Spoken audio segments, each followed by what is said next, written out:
বছৰ ইলেকশ্যনৰ সংকল্প আৰু নতুন বছৰ ইলেকশ্যন জিকিব লাগে সেইটোৱে আৰু সংকল্প আমি সকলোৱে মিলিজুলি ইলেকশ্যন খেলিম ভাল হ'ব নতুন বছৰত এইটোৱে কামনা কৰিছোঁ যে এনেকুৱা এখন চৰকাৰ হওক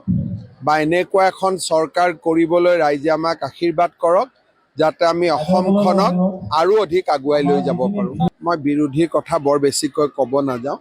কাৰণ তেওঁলোকে লিলিত বহিব ইটোত বহিব সিটোত বহিব এই কামবিলাক কৰিয়ে থাকে যিদিনাখন কিবা এটা হ'ব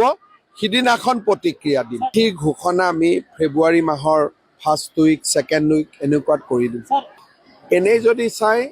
বিজেপিয়ে ৫টা ৬টা সমষ্টিত খেলিব পৰা বিজেপিৰ পৰিৱেশ আছে কিন্তু মিত্ৰতাৰ কথা যেতিয়া আহিব তেতিয়া পৰিৱেশবোৰ সলনি হ'ব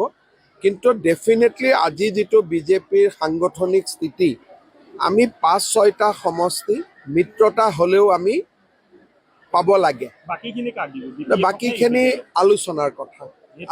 এতিয়ালৈকে আলাপ আলোচনা হোৱা নাই আলাপ আলোচনা হ'লে আমি আপোনালোকক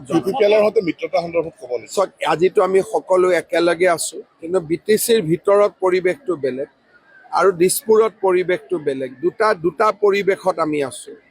দিছপুৰত সকলো একেলগে আছোঁ BTCত BPF আৰু UPPL বেলেগে বেলেগে আছে